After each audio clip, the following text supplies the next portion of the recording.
मैं बहुत सारे सालों से यह देखता हूँ कि बाढ़ जब आती है तो ये गरीब लोगों के घर में पानी जाता है। इस एरिया में रोड नहीं है, नाली नहीं है, ड्रेनेज नहीं है, सारे प्रॉब्लम है। तो मुझे लगता है कि कारपोरेशन में बदलाव होने की ज्यादा जरूरत है और इस चुनाव में कारपोरेशन में बदलाव जरूर नांदेड़ में होगा।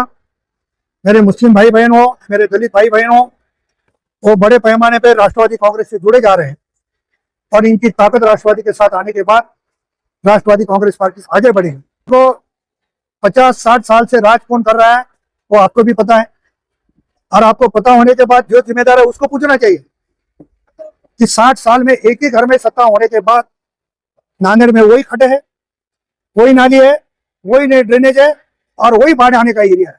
कुछ बदलाव नहीं हुआ। जब तक सत्ता में रहने वाले को बदलेंगे नहीं तो ये बदलाव होने वाला नहीं।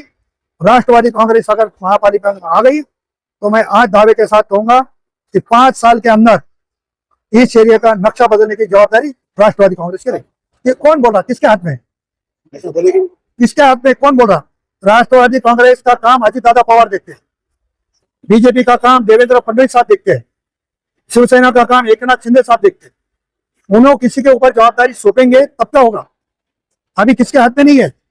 यहाँ जो बातें कर रहे हैं वो लोकल लेवल की बातें हैं। तो वो अगर हमारे साथ आना चाहते हैं हम भी कोई जगह देंगे उनको। राष्ट्रवादी कांग्रेस पार्टी सेकुलर पार्टी है, बड़ी पार्टी है, बराबरी के हिस्सेदार है। आज छोटे भाई बोल के सत्ता में है तो इज्जत करना हमको भी आता है, मगर हम छोटे भाई है तो कोई अलग समझ रहा है तो उसको वही तरीके से जवाब देने के लिए राष्ट्रवादी कांग्रेस पार्टी